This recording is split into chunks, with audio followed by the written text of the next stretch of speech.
요한복음 21장 보겠습니다. 21장 1절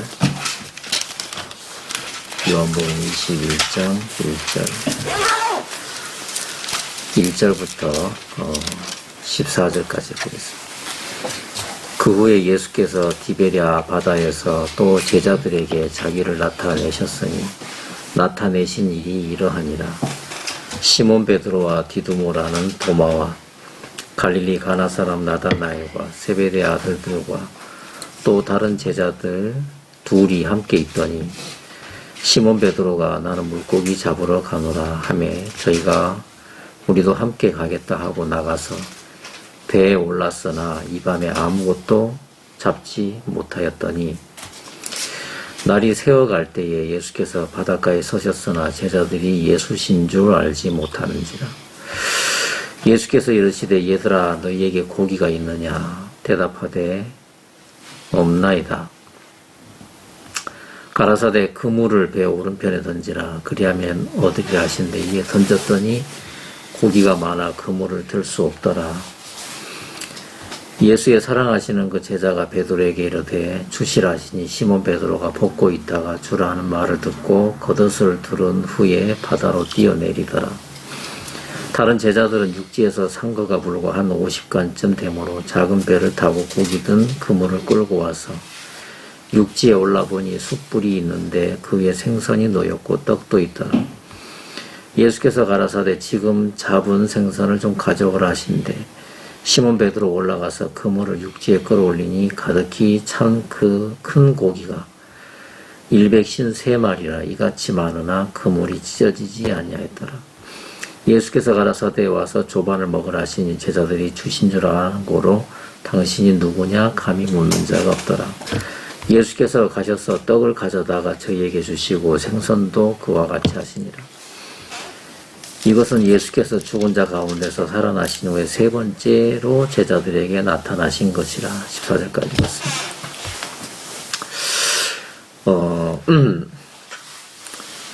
1절에 보면은 예수님이 디베랴 바다에서 제자들에게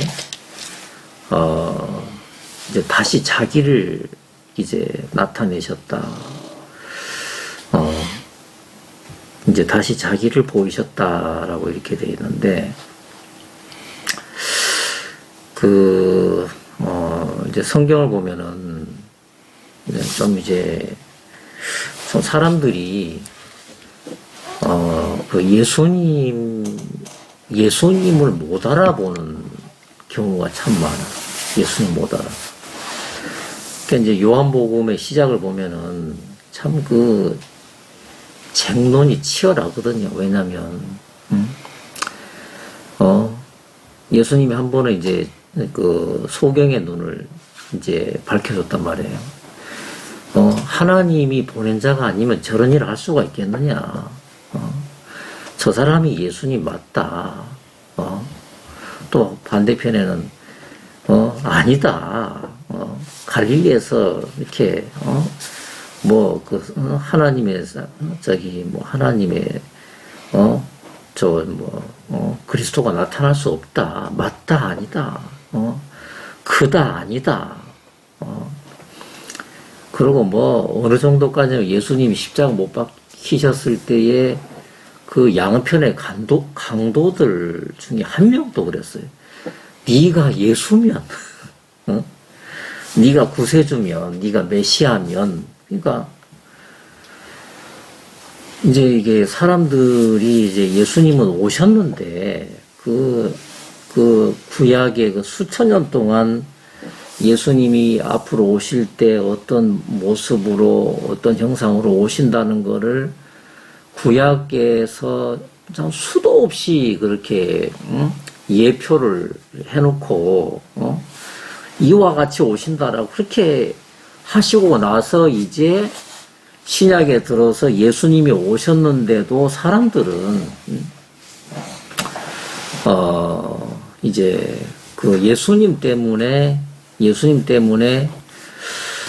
자기들이 생각하는 자기들의 이렇게 예수님 때문에 예수님이 자기들 믿음을 다 깨버렸다고 생각하고, 예수님이 오고 나서 자기들이 더 혼돈 속에 들어갔다고 또 그렇게 하고. 그래서 예수님이 또 마귀에 잡혔다라고도 얘기를 하고. 그러니까 예수님 한 분이신데 예수님을 어느 정도냐면은 심지어는 제자들까지도 예수님을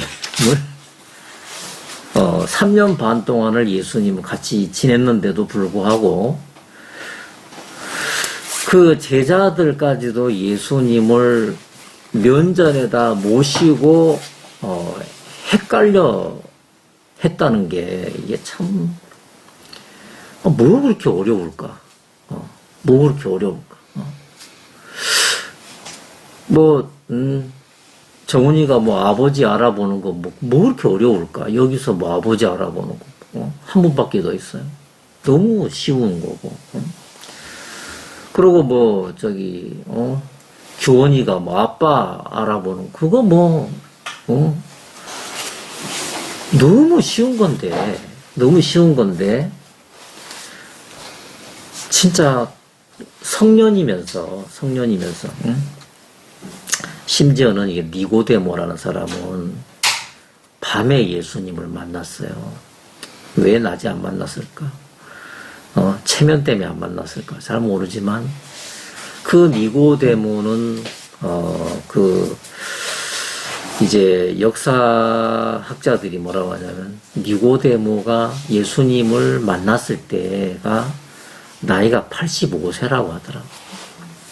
니고데모는 그러면은 완전히 그 당시에 이스라엘에서 진짜 뭐라고 해야 됩니까? 이렇게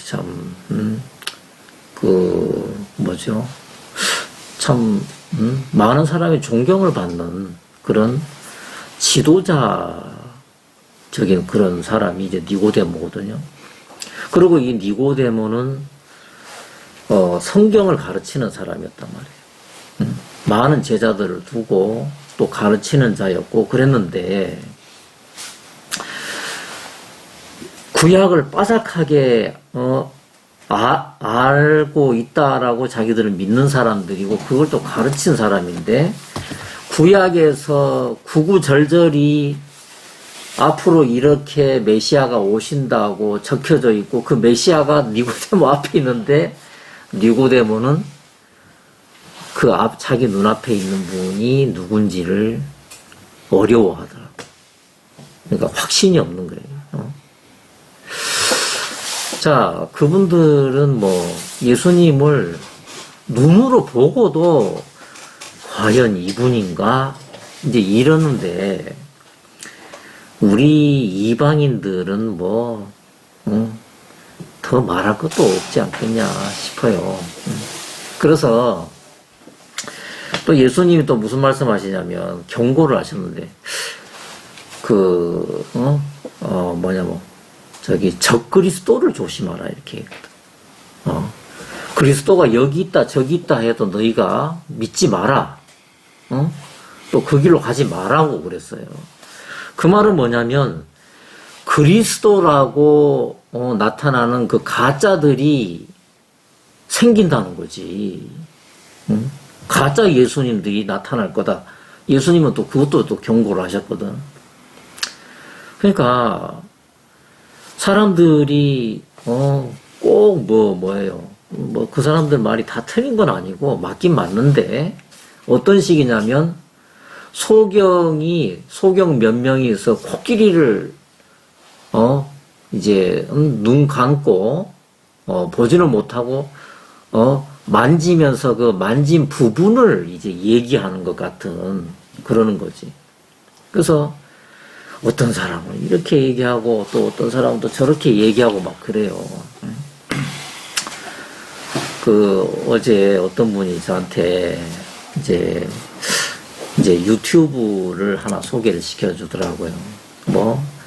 옛날 우리가 이제 머물렀던 그 성교회하고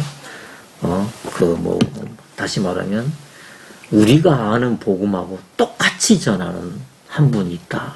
그래가지고, 그래서 이분이 그런가 하고, 그 유튜브를 이제 찾아서 들어가서 이제 한번 들어봤어요. 들어봤는데,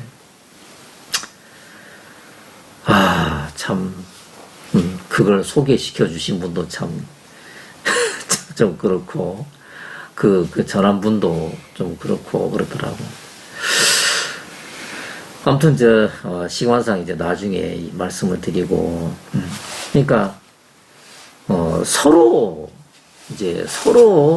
나름대로 예수님에 대한 확신을 가지고 이 얘기를 이제 막 한다는 거죠. 근데, 그래서 이제 요한복음 오늘 21장의 1절이 시작이 어떻게 되냐면, 이제 예수님이 제자들에게 세 번째 나타나 주신 거거든요. 세 번째. 첫 번째는, 무덤에서 이제, 막달라 마리아에게, 예수님이 당신을 한번 보여주셨고, 두 번째는 제자들이 모여 있을 때, 다락인가 있었을 때, 예수님이 또 한 번 당신을 한번 보여주신 적이 있어요. 그리고 또 사라지셨어. 그리고, 이제 안 나타나신 거지. 그리고 오늘 요한복음 21장에 세 번째로 예수님이 보여주셨다가 또 감췄다가 또 보여주셨다가 또 사라지셨다. 이거를 연이어서 세 번씩을 이렇게 하신 거예요. 세 번씩을. 그러면 근데 재밌는 거 뭐냐면, 아니 3년 반을 쫓아다녔으면은 그거 딱 보면은 모를까? 근데도 이제 여기 요한복음 21장에서는 또 뭐냐면 이 제자들 몇 명이서 또 헷갈리는 거야. 예수님을 앞에 두고도 못 알아보는 이런 현상이 생겼는데, 표현이 재미가 있는 게 뭐냐면 1절에 제자들에게 예수님이 자기를 나타내셨대요. 그러니까 이 말은 뭐냐면 제자들 수준으로 제자들 스스로 예수님을 알아볼 능력이 없기 때문에 제자들 스스로 예수님을 알아볼 능력이 없기 때문에 예수님이 자기를 이렇게 보여주셨다. 보여주셨다. 그래서 어떻게 했냐면 자기를 보여주신 일이 이러하니라가 이제 요한복음 21장의 이제 시작입니다. 예수님을 또다시 보여주신 거예요. 참 표현이 참 재밌죠, 그죠? 2절에 보면은 시몬 베드로가 있었고 디두모라는 도마가 있었고 또 갈릴리 가나 출신의 나다나엘이 있었고 또 세베대 아들들과 또 다른 제자들 둘이 함께 있었고 몇 명 있었죠, 그죠? 자, 이제 3절에 보면은 아직 예수님이 이제 제자들에게 당신을 보이시기 전이죠. 그 두 번째 예수님께서 제자들에게 당신을 보여주시고 나서 또 안 보였단 말이에요. 안 보이니까 시몬 베드로와 그 제자들이 뭐냐면 예수님이 반드시 부활하신다. 무덤에서 다시 부활하신다.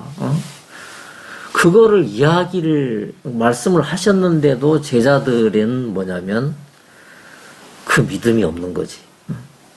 만약 믿음이 있었으면은 뭐 절망을 한다든지 막 안 그럴 텐데, 여기 3절에 보면은 베드로가 뭐라고 하냐, 나는 물고기 잡으러 가노라, 이렇게 얘기했어요. 자, 이거는 이 한마디, 베드로가 나는 물고기 잡으러 가노라, 이 한마디 표현은 뭐냐면, 이제 참, 이제 근심 걱정 다 내려놨네. 예수님이 이제 부활하셨으니까, 굳이 우리가 조급할 필요 없어. 언제든지 예수님께서, 우리와 함께 하시고, 또 나타나실 거야. 자, 우리 이제 참, 야, 해방이다, 자유다, 자, 우리 이제 좀, 정말 이제 우리, 이제 걱정하지 말고 우리 좀 마음 편하게 살자. 우리 이제 자유다. 이런 차원에서 물고기 잡으러 가자 한 게 아니고, 이건 뭐였냐면은 절망인 거예요. 더 이상의 예수님이 우리와 영원히 함께 하신다는 것에 대한 눈꽃만치의 믿음도 없는 상태를 얘기한단 말이에요. 여러분, 이게 뉘앙스가 느껴지십니까? 나 물고기 잡으러 가노라. 정말 실망이죠. 낙담이죠, 낙담. 낙담에다가 이건 절망인 거지. 이거는 공황 상태지, 공황 상태. 자, 제일 믿음이 좋고 열정적이었던 베드로가 그냥 바람 빠진 고무풍선처럼 푹 꺼져가지고, 물고기 잡으러 가노라. 아이고, 이제 예수님도 없고, 이제 믿음의 대상도 없는데, 이제 다시 옛날 직장을 다시, 옛날 직업을 다시 살려야지. 먹고 살아야 안 되겠나. 목구멍이 포도청인데, 아이고, 그동안 아내한테도 참 미안하네. 3년 반 동안 어찌 살았을고, 우리 애들은 또 어찌 됐을고, 현실로 돌아가는 거예요. 현실로. 그러니까, 그 베드로와 함께 있던 제자들도 이구동성으로 우리도 같이 가자 이렇게 된 의기투합이 된 거지요. 우리도 같이 가자 하고 이제 가서 이제 생업을 하는 거예요. 생업을. 그 배, 이 사람들이 원래 직업이 어부니까 또 배를 탄 거지. 배를 탔는데 이 성경이 진짜 여러분 함축된 말씀이잖아. 하나님의 지혜에 함축된 말씀인데 뭐라고 되어 있냐면 그들이 나가서 이제 영어 번역에는 그렇게 표현이 좀 더 구체적으로 되어 있는 건 즉시 배에 올랐다 그랬어요. 그러니까 예수님에 대한 믿음이 사라지는 순간 그들은 즉시 뭐냐면 원래의 삶으로 돌아가 버렸다. 이 배를 섬기는 위장을 섬기는 그냥 세상 사람들이 추구하는 뭘 먹을까, 뭘 마실까, 뭘 입을까, 뭐 그대로 뭐지요? 용수철 땡겼다가 놔버리면 그대로 원래대로 돌아가듯이 하나님을 믿는 믿음이 이들에게 사라지니까 그냥 그대로 즉시 그냥 옛날 자기 이 목구멍을 섬기는 배를 섬기는 그 위치로 그냥 돌아가 버렸다는 것입니다. 근데 그때가 뭐냐면 밤이다 이렇게 돼서 밤이었다. 여러분 성경에서의 이게 밤은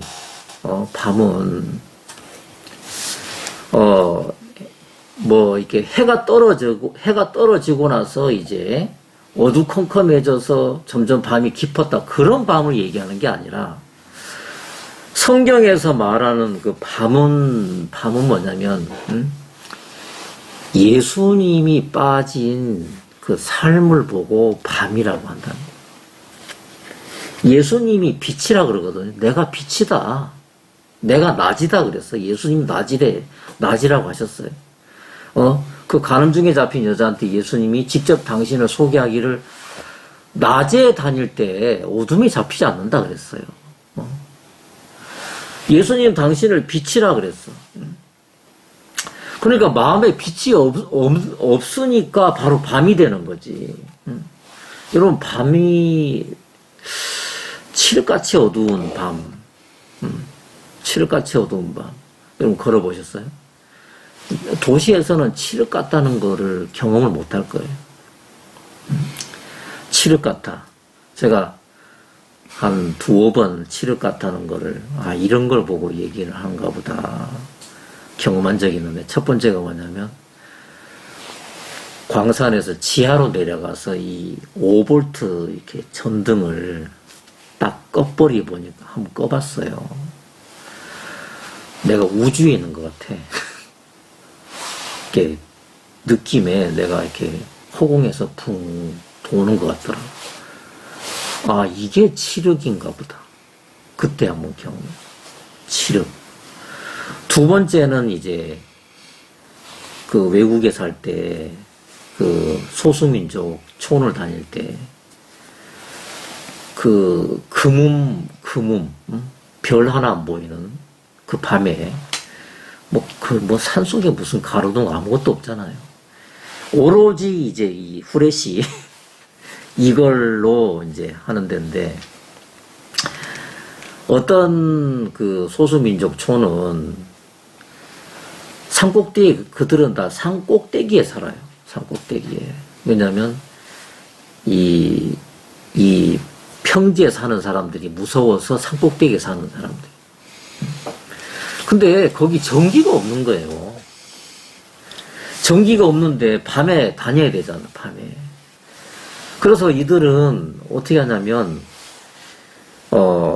이제 일주일에 한 번씩 날을 정해가지고, 그 부락에서 사용한 이제 그 후레쉬들이 다 충전용이야.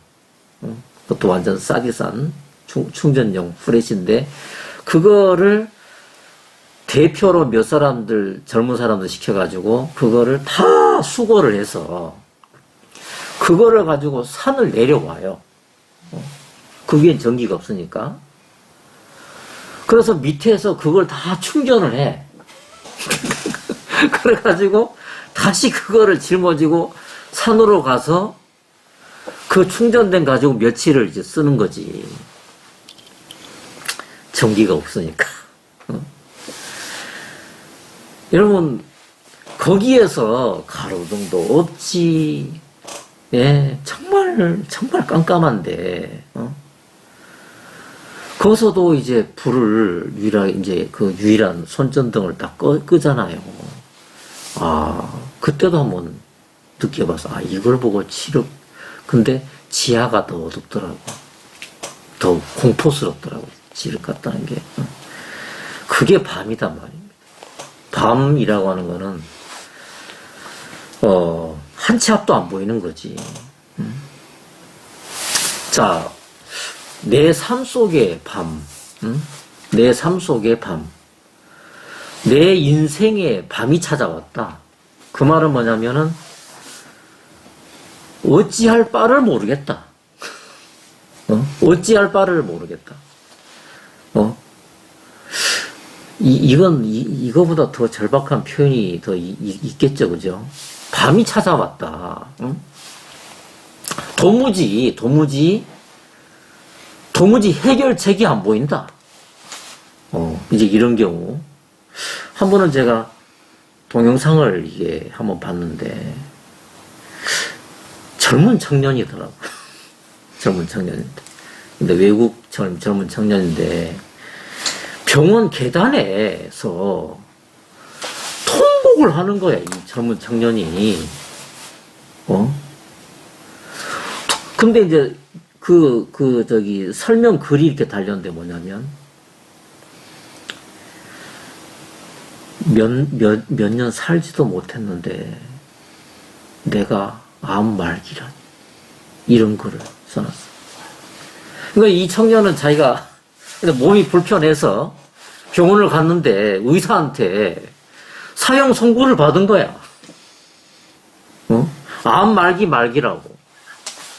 그러니까 그 청년이 기가 막혀가지고 계단에서 뭐 예수님을 알면은 탈출구라도 있잖아요. 근데 그것도 없으니까 그 계단에서 왜냐면 얘들 그 나라 사람들은요, 이 암이 뭐냐면, 암 그러면 한국도 물론 뭐 그런 사람 많겠지, 그죠? 암 그러면 그냥 죽었구나 이렇게 되는 거야. 왜?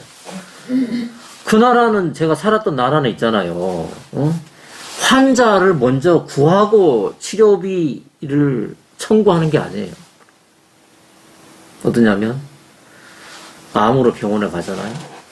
그럼 조사부터 문제예요. 딱 물어보면 돈 있어요? 이거 먼저 물어보는 거예요. 치료비 낼 자신 없으면 가라, 이 말이에요. 그러니까 거기 정말 가난한 사람들 많아요. 대학 졸업해도 한국 돈 50만 원 받아. 지금도 수두룩하게. 그것도 없어. 직장도. 그러니까 이제 길을 쓰고 이제 한국 나와서 일하려고 하는 건데, 근데 형편이 안 되잖아요. 그 병원 가면 억대가 깨져요. 그거를 어떻게 구해? 그렇다고 그럼 입원하면 다 낫나? 안 나요. 의술이 별로 그렇게 좋지가 않아. 한국이 좋지. 그러니까 그러니까 그 청년 울어버리는 거야. 그게 뭐냐면 밤이 왔다 그 말이야. 기댈 데 없지. 빌릴 데 없지. 빌린다고 낫는다는 보장 없지. 이런 걸 보고 이제 밤이라고 하는 거예요.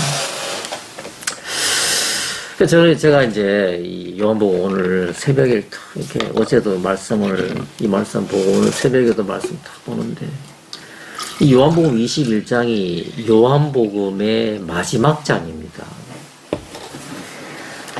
물론 대부분의 책도 그렇듯이 성경도 있잖아요. 기승전결이 있어요. 서론, 본론, 결론이 있어요. 그러면 요한복음 21장은 마지막 장인데 이게 뭐냐면 다시 말하면 결론에 이른 장이다 그 말입니다. 근데 처음에는 제가 이 말씀이 바로 연결이 안 되는 게 뭐냐면, 아니 결론에 이르는 21장이면 뭔가 특별한 게 나와야 될 것 같은데, 근데 아무리 읽어보고 또 읽어보고 또 읽어봐도 그리고 이게 하늘에 속한 하나님의 말씀인데 뭐냐면 요한복음 21장은 처음부터 끝까지 먹는 얘기로 끝나는 거예요. 먹는 얘기예요, 주제가. 먹는 얘기. 베드로가 고기 잡으러 가자. 왜 고기 잡으러 가지? 왜 고기가 왜 필요하죠? 살아야 되니까. 예. 고기 안 잡으면 죽으니까. 자, 다 먹는 얘기예요. 다 먹는 얘기예요.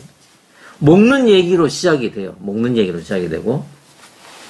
그래서 이제 이 제자들이 정말 그냥 완전히 뭐라고 얘기해야 됩니까? 그냥 그물을 던져도 이게 뭐예요? 이렇게 마음이 안 잡히고 그물을 당겨봐야 올라오는 것도 하나도 없고 이제 이런 상태에서 4절에 보면은 날이 새어갈 때에 예수께서 바닷가에 서셨으나 제자들이 예수신 줄 알지 못하는지라.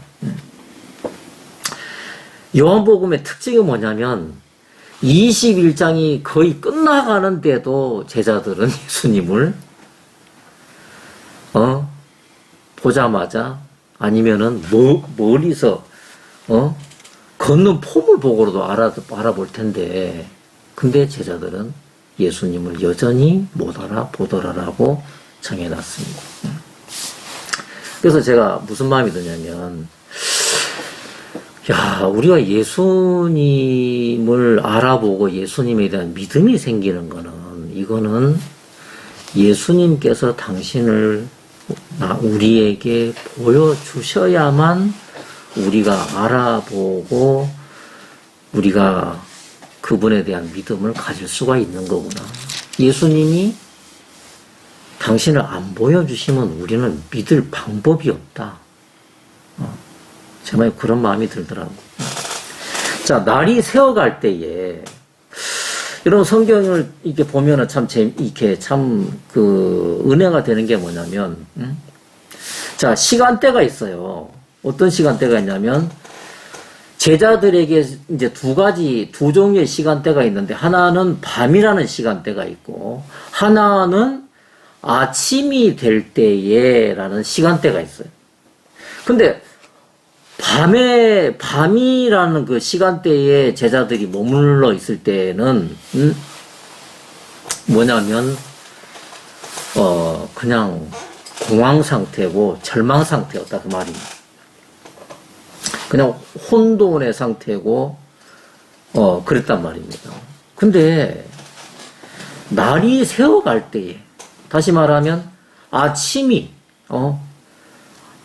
예수님을 보고 광명의 새벽별이라고도 말씀을 하시는데, 자, 아침이 될 때에 예수님이 그때 당시 나타내 주시는. 자, 여러분,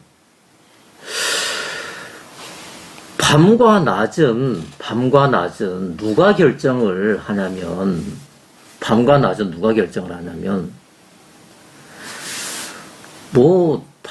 뭐가 결정해. 그냥 시간이 되면은 아침이 되면 아침 되는 거, 저녁이 되면 저녁이 되는 거.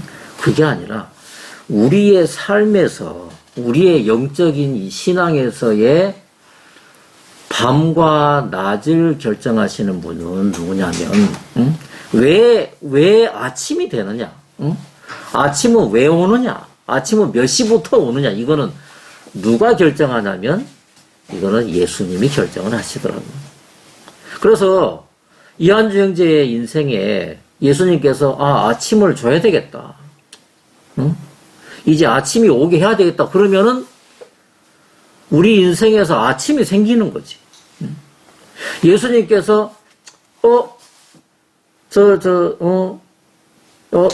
이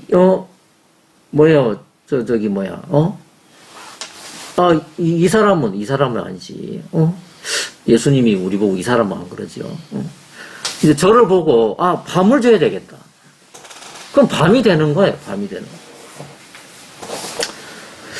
여러분, 아멘 되십니까? 5절 보면은, 예수께서 이르시되, 얘들아, 너희에게 고기가 있느냐. 이게 돼 있죠, 그죠? 너희가 고기가 있느냐. 아니, 요한복음 이 중요한 말씀, 한 장 한 장 말씀. 예수님이 하실 얘기가 이게 먹는 얘기밖에 없나?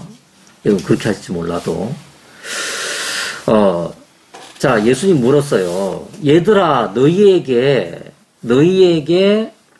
먹을 것이 있느냐? 너희에게 먹을 것이 있느냐? 아니다. 이렇게 했죠. 얘들아, 너희에게 고기가 있느냐? 이거는 이제 개역 한글은 이렇게 돼 있어요.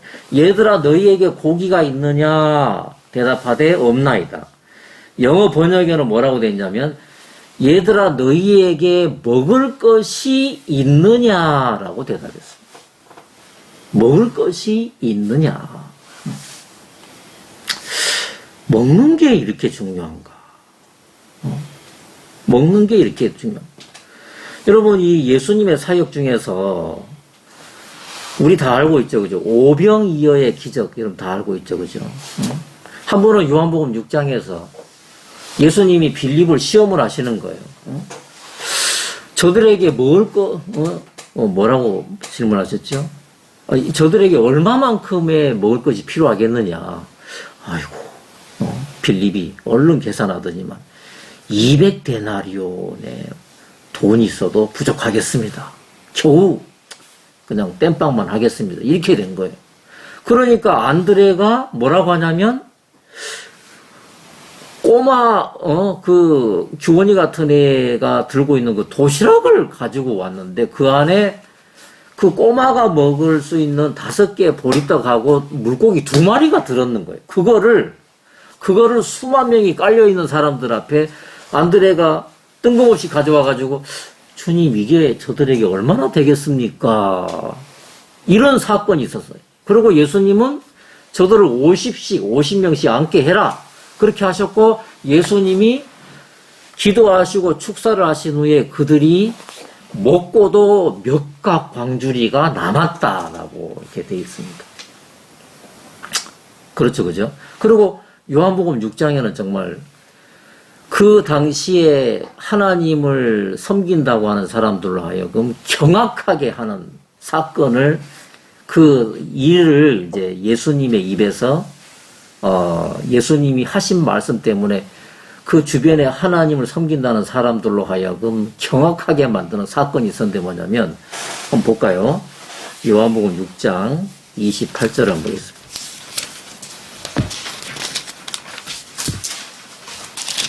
요한복음 6장 28절. 죄송합니다.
감사합니다.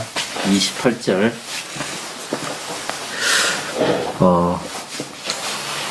제가 보겠습니다. 28절. 저희가 묻되 우리가 어떻게 하여야 하나님의 일을 하오리까? 29절. 예수께서 대답하여 가라사대 하나님의 보내신 자를 믿는 것이 하나님의 일이니라 하시니, 30절. 저희가 묻되 그러면 우리로 보고 당신을 믿게 하시는 표적이 무엇이니까, 하시는 일이 무엇이니까? 31절. 기록된 바 하늘에서 저희에게 떡을 주어 먹게 하였다함과 같이 우리 조상들은 광야에서 만나를 먹었나이다. 32절. 예수께서 이르시되 내가 진실로 진실로 너희에게 이르노니 하늘에서 내린 떡은 모세가 준 것이 아니라 오직 내 아버지가 하늘에서 내린 참떡을 너희에게 주시나니, 하나님의 떡은 하늘에서 내려 세상에게 생명을 주는 것이니라. 근데 영어 번역에는 뭐라고 됐냐면, 하나님의 떡은, 하나님의 빵은 하늘로부터 내려와 세상에 생명을 주는 자니라, 이렇게 했어요. 그러니까 이게 사물을 개역 한글은 하나님의 떡을 사물로 표현했고, 영제 그렇게 돼 있나? 사물로 표현되어 있고, 영어는 뭐냐면 하나님의 떡이 바로 나다, 그 말, 예수님이다, 그런 얘기입니다. 세상에 생명을 주는 자니다. 하나님의 빵은 하늘로부터 내려와 세상에 생명을 주는 자다, 이렇게 했습니다. 34절. 저희가 가로되 주여 이 떡을 항상 우리에게 주소서. 35절. 예수께서 가라사대 내가 곧 생명의 떡이니. 자, 이게 맞겠죠, 그죠? 33절하고 35절. 내가 곧 생명의 떡이니 내게 오는 자는 결코 줄이지 아니할 터이요 나를 믿는 자는 영원히 목마르지 아니하리라. 36절. 그러나 내가 너희에더러 이르기를 너희는 나를 보고도 믿지 아니하는도다 하였느니라. 아버지께서 37절. 내게 주시는 자는 다 내게로 올 것이요 내게 오는 자는 내가 결코 내어 쫓지 아니하리라. 내가 38절. 내가 하늘로서 내려온 것은 내 뜻을 행하려 함이 아니요. 39절. 나를 보내신 이의 뜻은 뜻을 행하려 함이라. 나를 보내신 이의 뜻은 내게 주신 자 중에 내가 하나도 잃어보지 아니하고 마지막 날에 다시 살리는 이것이니라. 40절. 내 아버지 뜻은 아들을 보고 믿는 자마다 영생을 얻는 이것이니 마지막 날에 내가 이를 다시 살리리라 하시니라. 41절 자기가 하늘로서 내려온 떡이라 하심으로 유대인들이 예수께 대하여 수군거려 가로되 이는 요셉의 아들 예수가 아니냐 그 부모를 우리가 아는데 제가 지금 어찌하여 하늘로서 내려왔다 하느냐. 예수께서 대답하여 가라사대 너희는 서로 수군거리지 말라. 나를 보내신 아버지께서 나를 이끌지 아니하면 아무라도 내게 올 수 없으니 오는 그를 내가 마지막 날에 다시 살리리라. 45절 선지자의 글에 저희가 다 하나님의 가르치심을 받으리라 기록되었은즉 아버지께 듣고 배운 사람마다 내게로 오느니라. 46절 이는 아버지를 본 자가 있다는 것이 아니라 오직 하나님에게서 온 자만 아버지를 보았느니라. 47절 진실로 너희에게 이르노니 믿는 자는 영생을 가졌나니. 자 48절 내가 곧 생명의 떡이로다. 내가 곧 생명의 떡이로다. 49절 너희 조상들은 광야에서 만나를 먹었어도 죽었거니와 50절 이는 하늘로서 내려온 떡이니 사람으로 하여금 먹고 죽지 아니하게 하는 것이니라. 51절 나는 하늘로서 내려온 살아있는 떡이니. 자 예수님이 당신을 소개를 하는데 뭐라고 하냐면 나는 하늘로서 내려온 살아있는 떡이니 사람이 이 떡을 먹으면 영원히 살리라. 나의 줄 떡은 곧 세상의 생명을 위한 내 살이로다 그랬습니다. 53절 이러므로 유대인들이 서로 다투어 가로되 이 사람이 어찌 능히 저의 살을 우리에게 주어 먹게 하겠느냐. 오늘 우리가 예배 전에 인육을 잠깐 얘기했는데 끔찍한 이야기라고 했는데 예수님이 당신 살을 우리가 먹어야 된다는 거예요. 53절 예수께서 이르시되 내가 진실로 너희에게 이르노니 인자의 살을 먹지 아니하고 인자의 피를 마시지 아니하면 너희 속에 생명이 없느니라 그랬습니다. 자 54절 내 살을 먹고 내 피를 마시는 자는 영원한 생명을 가졌고 마지막 날에 내가 그를 다시 일으키리라. 55절 내 살은 참된 양식이요 내 피는 참된 음료로다. 56절 내 살을 먹고 내 피를 마시는 자는 내 안에 거하고 나도 그 안에 거하나니. 57절 살아계신 아버지께서 나를 보내심에 내가 아버지로 인하여 사는 것 같이 나를 먹는 그 사람도 나로 인하여 살리라 그랬습니다. 여러분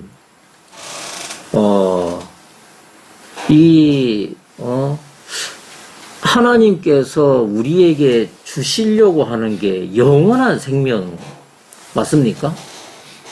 영원한 생명.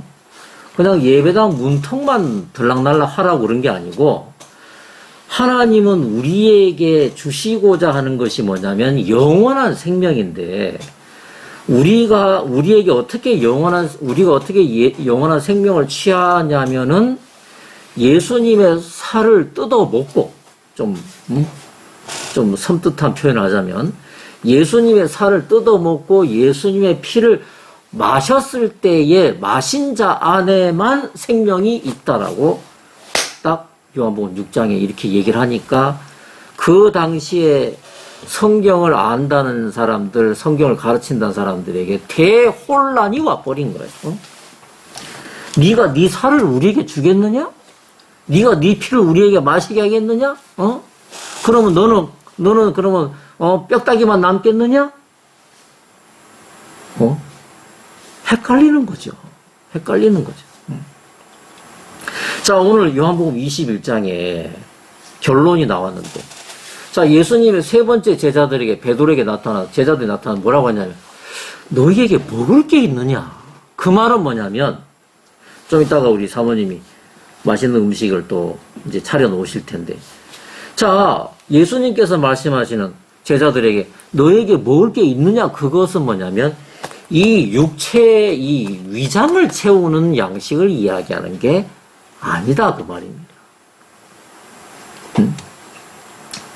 자, 우리 사람은 두 종류의 양식을 섭취를 해야 되는 구조인데, 첫째는 뭐냐면 육체도 먹여줘야 돼요.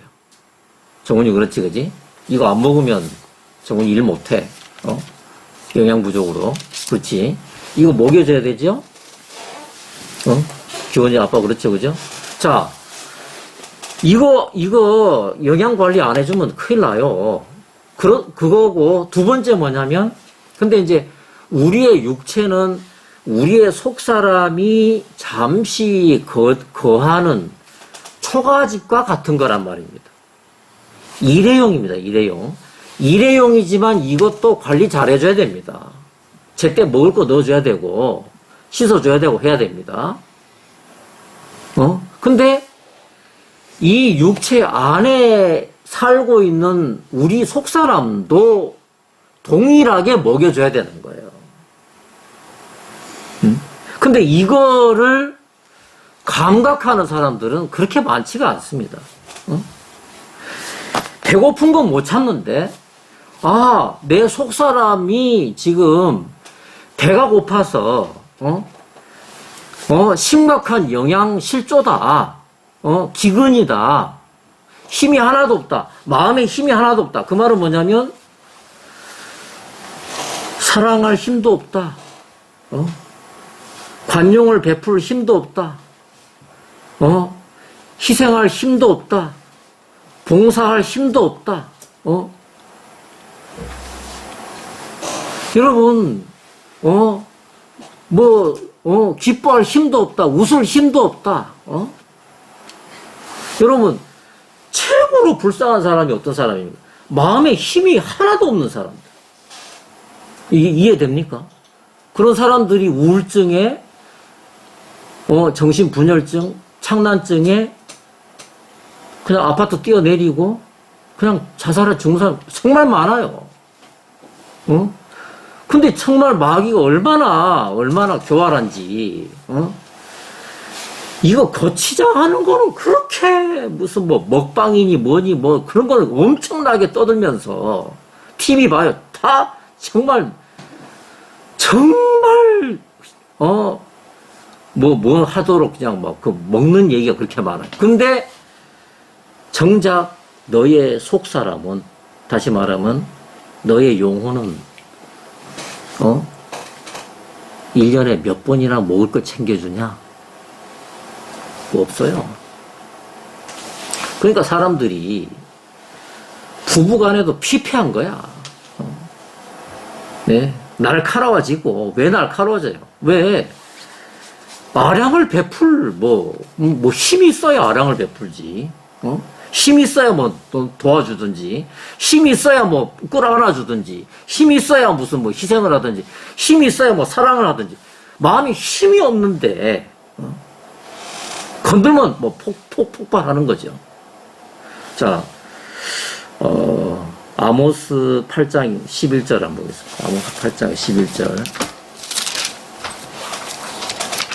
아모스 8장 11절. 구약 성경 아모스 8장 11절.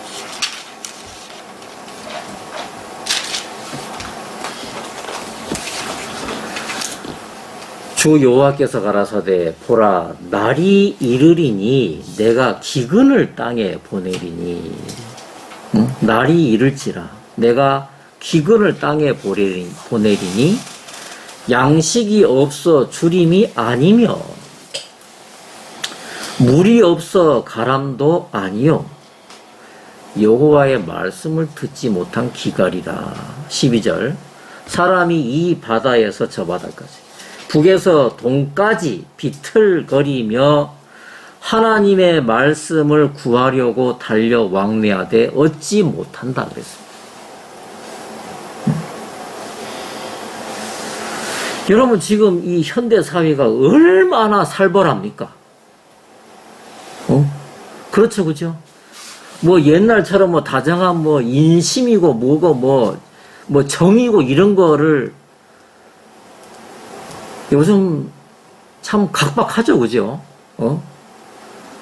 그렇죠, 그죠, 여러분? 옆집에 누가 사는지 관심도 없어. 옆집에 누가 이사 오면 떡도 돌리고 인사도 하고. 요즘 그러면은 이상하다니까. 그렇게 해요. 관심을 갖는다고 이상하고. 그렇죠, 그죠? 층간소음 한다고 뭐, 층간소음 난다고 사람 죽여버리고. 여자친구가 안 만나준다고 세상에 쫓아가서 죽여버리고. 그게 요즘 세상이에요. 자, 왜 그러냐면, 마음에 기근이 왔다는 거지, 사람들 마음에. 그래서, 문명은 발달했고, 이 육체는 참 편한 구조로 많이 돼가고 있는데, 반대로 뭐냐면, 사람들은 그 간 쓸게 말라버린 것처럼 있잖아요. 예. 완전히 기근인데, 이 기근이, 사람들이 왜 이렇게 각박하냐? 저 사람들이 못 배워서 그게 아니고, 아이고, 사회 환경 때문에 그래. 그게 아니라, 하나님이 그렇게 기근을 땅에 보내신다고 아모스를 통해서 이미 말씀을 하셨다는 말입니다.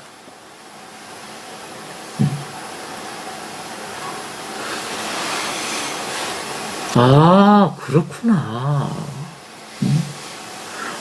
그럼 오늘 제가 말씀을 이렇게 요한복음 21장 보면 점점 정리가 돼가는 것이, 이거 먹는 거 참 중요하다.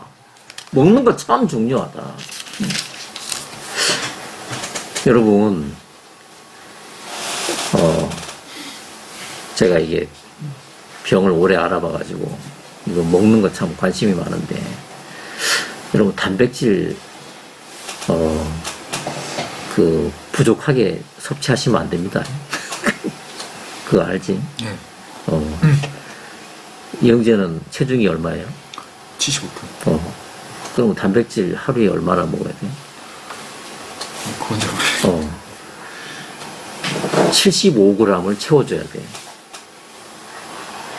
그래야만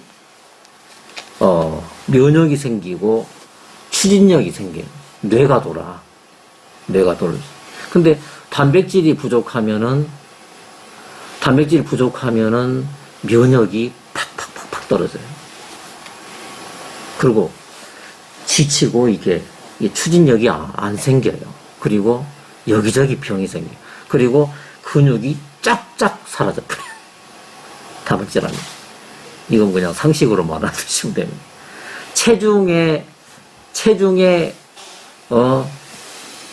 70kg면은 70g을 매일 넣어줘야 돼요.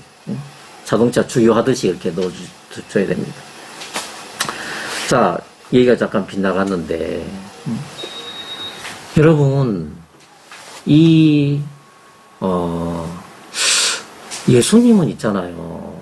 왜 제자들이 예수님하고 살을 맞대가면서 비벼가면서도 살았는데, 왜 제자들이 예수님을 계속 헷갈렸냐면,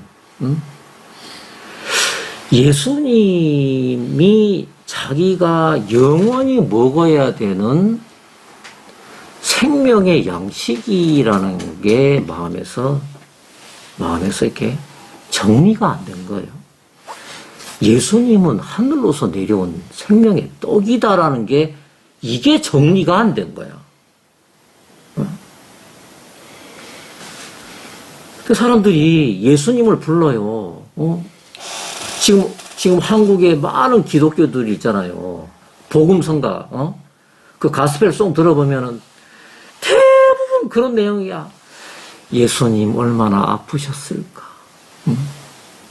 예수님 얼마나 고난당하셨을까? 얼마나 외로우셨을까? 다 그렇게 나가지. 성경은 일주일에 한 번씩 탈탈 털고 먼지 탈탈 털고 액세서리로 가지. 오늘 이영재가 참 제 귀를 반짝 뛰게 하는 한마디를 했는데 뭐냐면 성경을 보려고 하는데 성경 볼 시간이 없어요.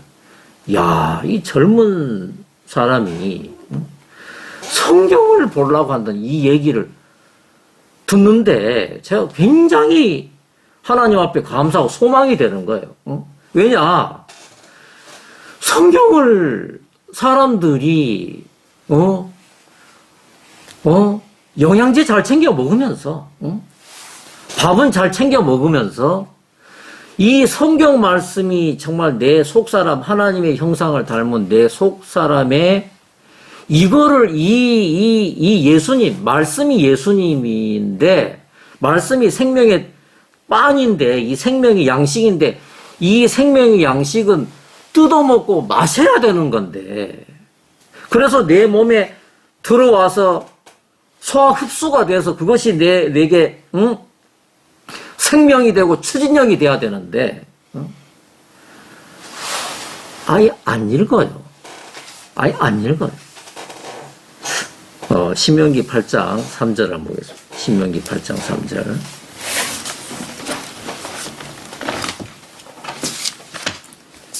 신명기 8장 3절.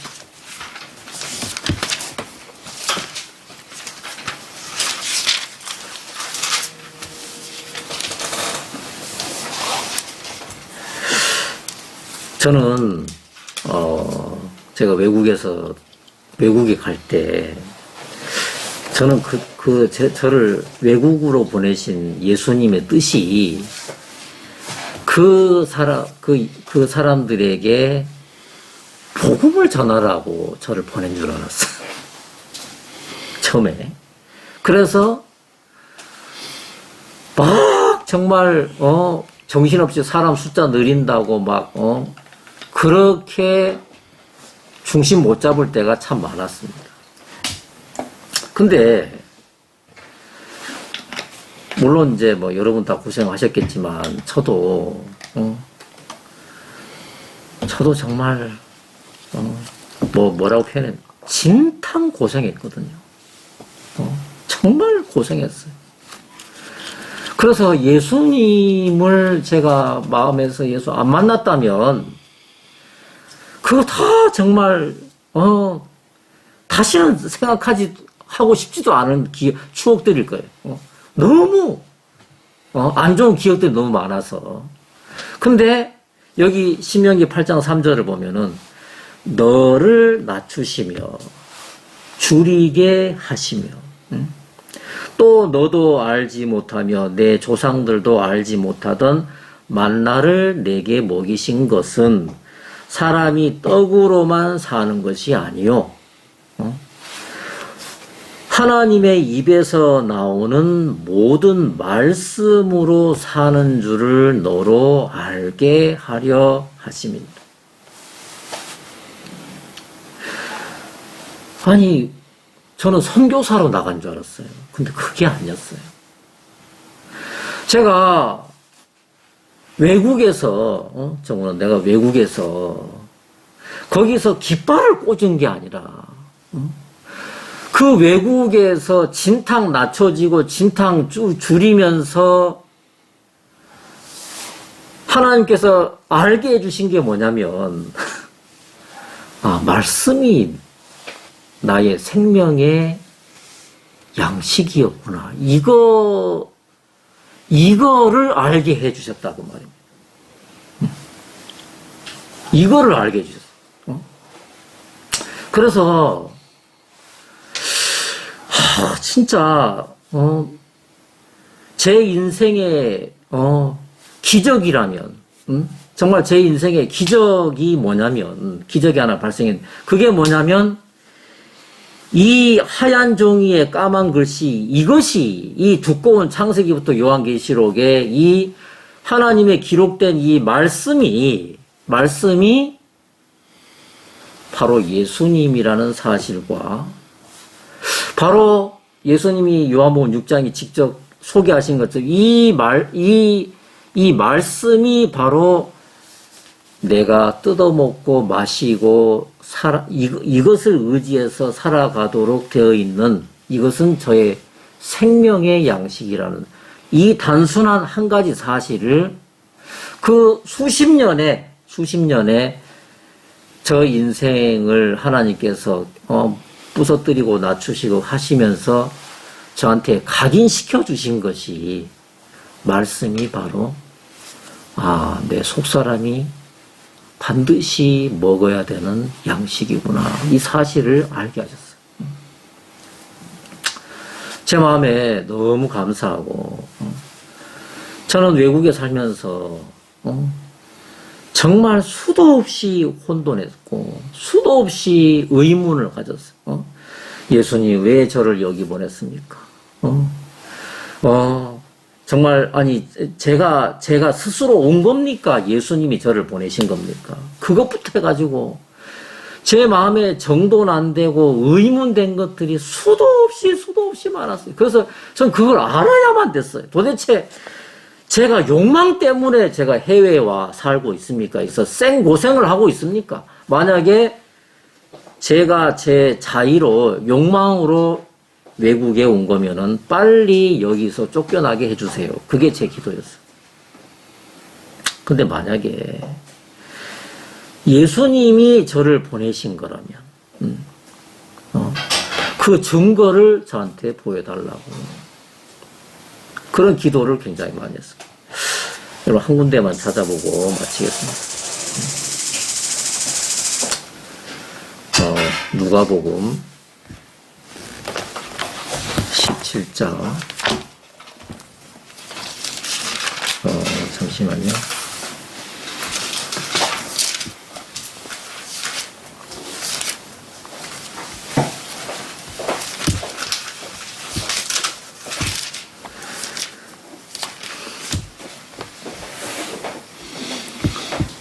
누가복음 12장입니다. 42절. 누가복음 12장 42절.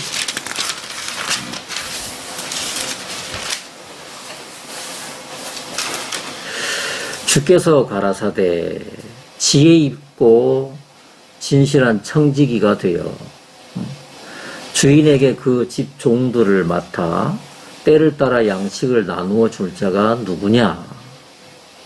그의 주인이 올 때에 주인이 이를 때 그 종에 이렇게 하는 것을 보면 그 종이 복이 있도다. 이게 영어 번역에는 어떻게 되냐면 주께서 이르시되 그런즉 자기 주인으로부터 그의 집안 사람들을, 영어 성경은 그의 집안 사람들 이렇게 돼 있고 개역 한글은 종들이라고 그랬습니다. 종들과 집안 사람들은 신분이 다르겠죠, 그죠?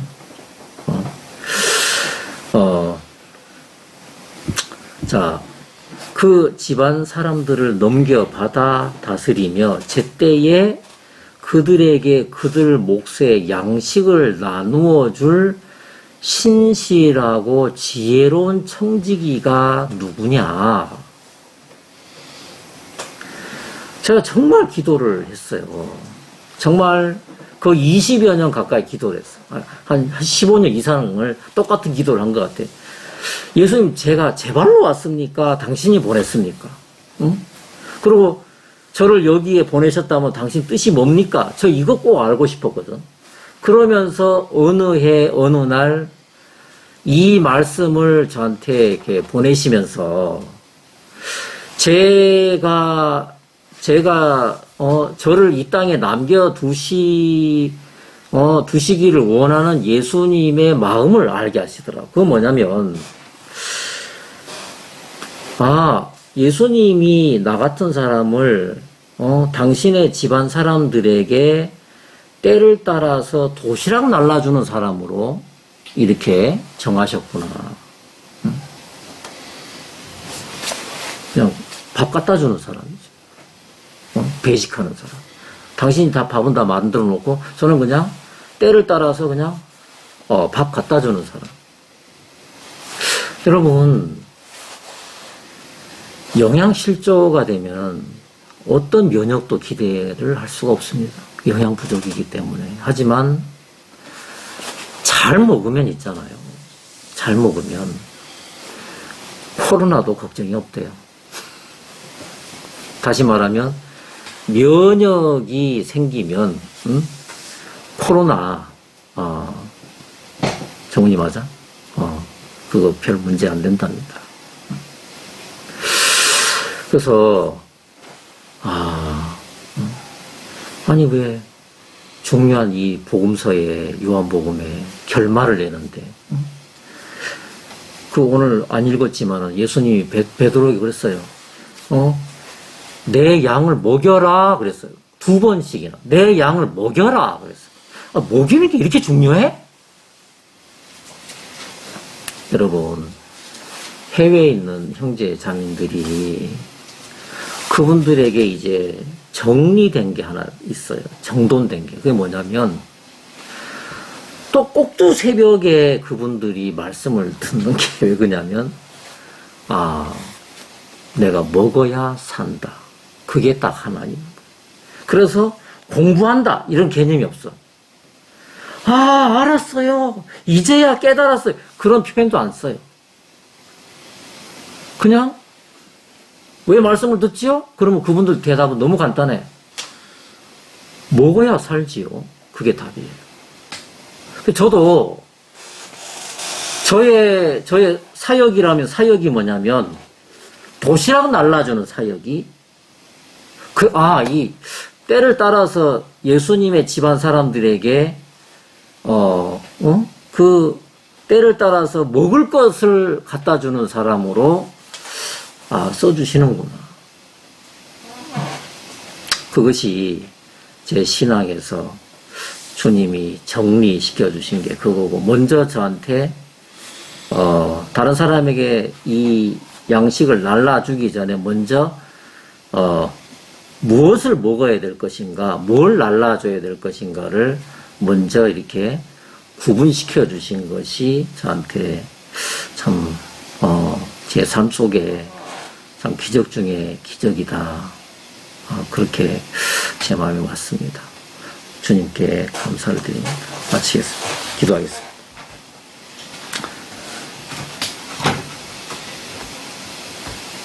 하나님 아버지 감사합니다. 오늘 또 주일을 맞아서 주님께서 우리 한 사람 한 사람의 마음을 또 감동하셨고, 또 예배에 함께 할 수 있는 마음을 주시고, 또 말씀 앞에 열린 마음과 또 귀를 열어주신 것을 감사를 드립니다.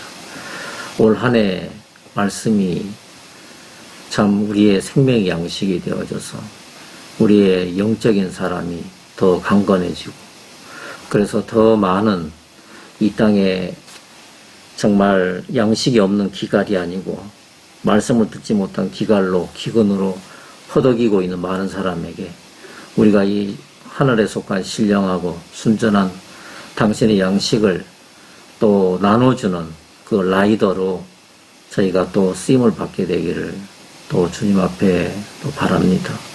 오늘 예배 시간을 주셔서 감사를 드립니다. 예수님 이름으로 기도했습니다. 아멘.